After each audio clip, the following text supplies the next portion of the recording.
Yo, yo, what's up, everybody? Hey, how you doing, man? Doing good, Jeffrey. Welcome back to Strong Arm Flix, everyone. And let's see, where is all of my clips that are supposed to be in here? I don't know, they're changing a lot of stuff on this. It's tripping me out. I can't find like half the stuff I'm looking for now. Huh. Whatever. Anyway, what's up, guys? Welcome to another live stream with Tflame and your boy Jeffrey. And released the Ayer Cut. Things seem to be heating up. So we have to drop another one on you because it looks like the likelihood of the Ayer Cut releasing in Fandome 2021, well, not releasing, excuse me, being announced, look like the likelihood has went up from 50-50 to 60% and or 60-40, if you will. So, Jeffrey, how are you doing today, brother? Doing good. Just got really just got done with my Justice League Pandora. I got done with my Justice League Pandora box script and for the draft at least, and I think it's a really solid story, and I think you're really gonna like it. Okay, yeah, man. I've been telling you, I'm excited for it, man. And you said that the end of it was real tough or something. The last chapter that you filmed, Yeah, or that you wrote. yeah.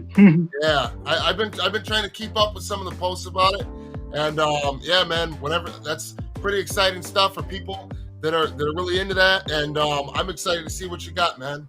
So let's jump into the Ayer Cut, guys. What we all want to hear and what we all want to know. So I don't know. Me and Jeffrey have been both noticing, but David Ayer has been extremely active on Instagram and on Twitter, more so than even usual. And it got me to thinking, this is looking very familiar to me, like a familiar situation. Remember back, Jeffrey, when right before the Snyder Cut was officially announced at the Man of Steel watch party, Zack Snyder, he was extremely active on social media leading up to the announcement. And see, now with Zack Snyder, he was extremely active with Vero, okay? David Ayer, his choice of platform is Instagram, okay?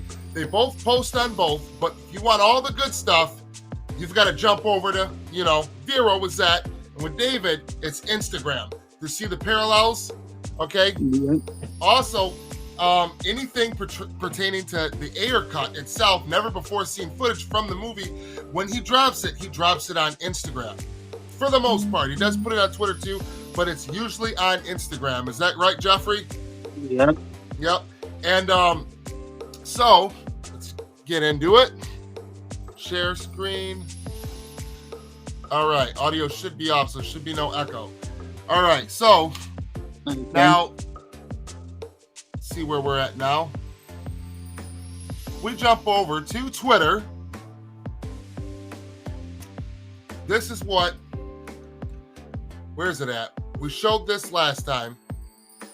And actually, you know what? There's one we're going to get into. Close this out. Messages. Jeffrey Warfield. Last time, okay?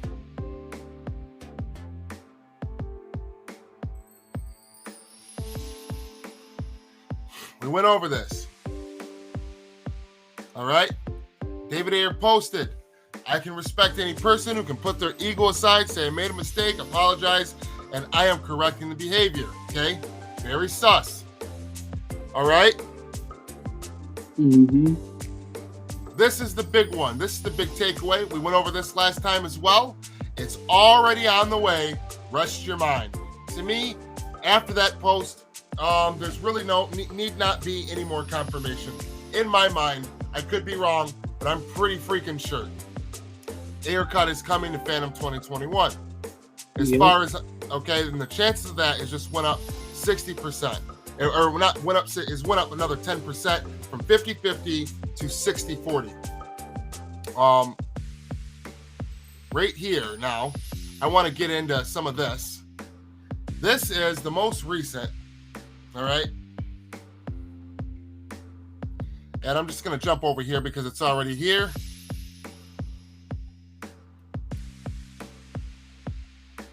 David Ayer posted on Instagram along with many more, but this one I find interesting because it said, I used to think that the day would never come. And also it says at the top, New Order, True Faith. Okay, New Order is a new regime coming into Warner Brothers. Yeah. I used to think the day would never come. All right. I don't know. What is your take on this, Jeffrey? I think as we're going to get into this with the rest of the pictures that I sent you, like people I think are paying attention to this specific one right here, but if you actually get the full context on his Instagram story, I think that he's really telling like a journey about how tough the fight was to get the Ayer Cut out. Yes. And he's celebrating with these cryptic song messages that Zach also used to do. Exactly. And this is exactly a Zack Snyder playbook 101 right out of his handbook, man. Here we go, right over to here. So now, let's get into, give me 1 second. So just like Jeffrey just said, this is bigger than this. People are paying too much attention to just this one image, okay? And there's a larger story at hand. And just like Jeffrey said, he posted a lot more than just that. So we're about to dive into that. And this is telling the story of behind the scenes of the fight for the Ayer Cut and the eventual justice and release of the Ayer Cut, the same way Zack Snyder did on Vero with his cryptic posts. You remember there was the person grabbing the 3 swords off the ground and leaving the 2 behind. And it was basically them, or grabbing the 2 off the ground and leaving all the rest away like a thief. And basically the message behind it was like a Trump, it was some kind of a card or whatever. The message behind it, and there was words that everybody took away, was that Warner Brothers took Wonder Woman and Aquaman and ran off and left Zack Snyder and the rest of his creation and characters on the cutting room floor. And eventually more and more of them came, the telling of Christ, the parallels between Zack Snyder's Man of Steel and the parallels between Christ himself, the Savior. He also depicted this in BVS many times with his filmography.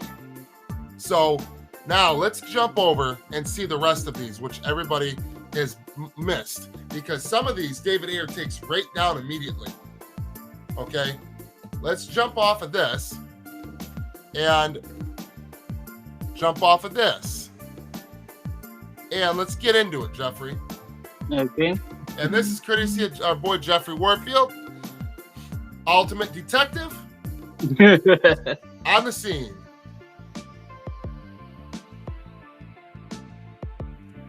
All right, so let's start here. And these are pretty much in order. So we have the first one here, David Ayer movies. It's a Sin. Pet Shop Boys.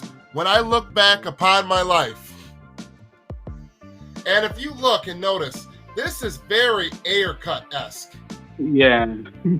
You know, the skull, and you know, that reminds me of El Diablo. You know, with the hoodie on, the gangster vibe, you know, and it's just really reminds me of the Ayer Cut, the way the marketing was, the look of El Diablo, and it's clear that this is some sort of a parallel to the Ayer Cut, and it's telling the story of the fight for it, is what Jeffrey is saying, and I have to say that he makes a strong case, and I agree. So we got this one here. All right, skeleton in the hoodie. looking up. When I look back upon my life, it's always with a sense of shame. I've always been the one to blame. Now that right there, you could Right obviously... there alone, you can Yep. already... Go ahead, Jeffrey. No, that right there alone already instantly told me that he was always the one to blame about Studio Squad, which you know is the truth. He was always blamed for that. Yes, he was. He was always blamed for that. He was just getting bashed and bashed for years. He took all the heat for Warner Brothers and was a good soldier. And how did they repay him? They slowly removed him from any DCEU projects one by one. Okay.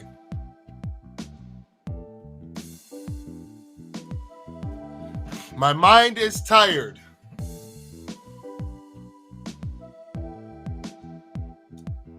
But my heart's too stubborn to let go. Now, again, this is another telling tale of where David Ayer is in the middle of this battle between the fans, the studio, and the Ayer Cut. His position on where he where he stood, that he was hurt over it.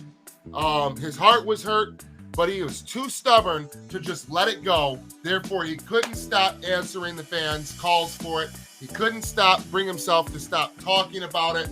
He couldn't bring himself to not show people the footage and things that he shot that he was excited to show the world that he never got the chance to.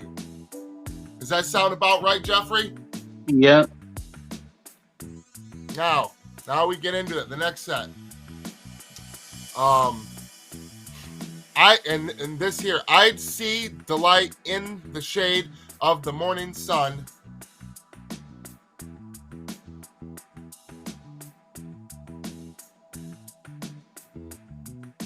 The morning sun is the drug that brings me near. Then there was the other one. To the child I lost, replaced by fear. Now that right there, like, to the child that I lost, replaced by fear.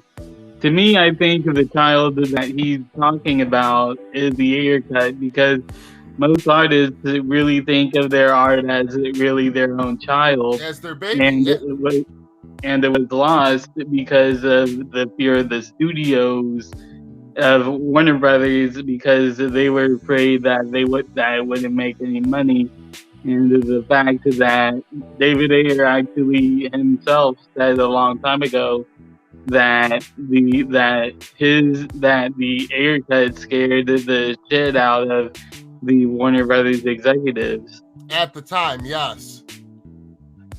And also as well, and that's very common for a director, especially an auteur director, to refer to their work or their project or their film as their baby or as their child, because they spend years and years and years of blood, sweat, and tears creating this thing from the ground up.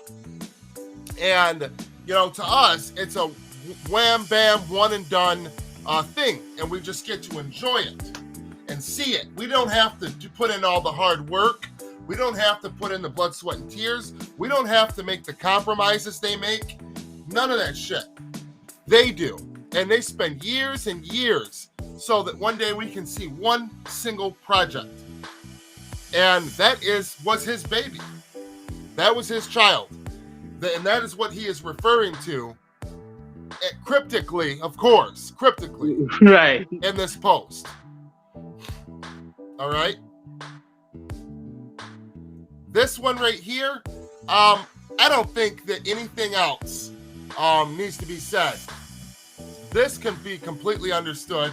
Company greed, money, dollar signs. Yep. That he fell into the bullshit with Warner Brothers, their greed, and it's all about the money. At the end of the day, and they made the wrong decision.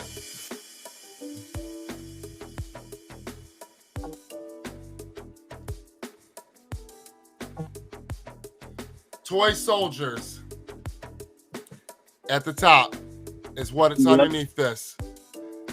And hold on. Bit by bit, torn apart.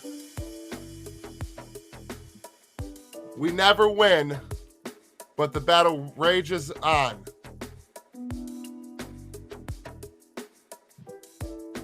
For toy soldiers. And what did he say? He quoted himself that he was the good soldier, he thought, fighting for Warner Brothers, lying to the fans, lying to the critics, saying that it was his movie, taking all the criticism, getting bashed left and right by fans, by critics, by everybody. He was the good soldier, and in the end, they tossed him and threw him aside back then when they thought that they had no more use for him. But the battle wages on. Mm-hmm. Release the Ayer Cut. Fandom 2021, don't let us down. There is a good chance now, 60-40 in my opinion, Jeffrey. Go ahead. Yep. And the thing that went with me is when he says the battle rages on. Like, to me, I think that he doesn't just want to do the Ayer Cut like people thought. Like, people said that Zack Snyder's Justice League is a one and done thing. I think he also, I think the battle, when he says the battle rages on, I think he wants to do his other projects. Like, he wanted to do the Gotham City Sirens. I think he wants the entire Snyderverse restored as well. I think that's what he's saying right there when he says the battle rages on. Like, hey, the Ayer Cut is coming, but I still want to continue with Zack with the Snyderverse. Exactly, Jeffrey. And with that, guys, we're gonna keep it real super short today, straight to the point, and smash that like button. Be sure to subscribe if you're not. And me and Jeffrey Warfield, we're gonna stay on top of this shit like flies on. You get the idea. Yeah. And as soon as there is anything else, best believe we're gonna be back at it. And Jeffrey, aka Ultimate Detective Snyderverse, you need a badge or like a hat. You know what I mean? Like a cool flat bill hat. It says Ultimate Detective Jeffrey Warfield on it. Yeah, thank you for constantly joining me, Jeffrey. Appreciate your company. And everybody else, as always, we'll see you next time. Peace.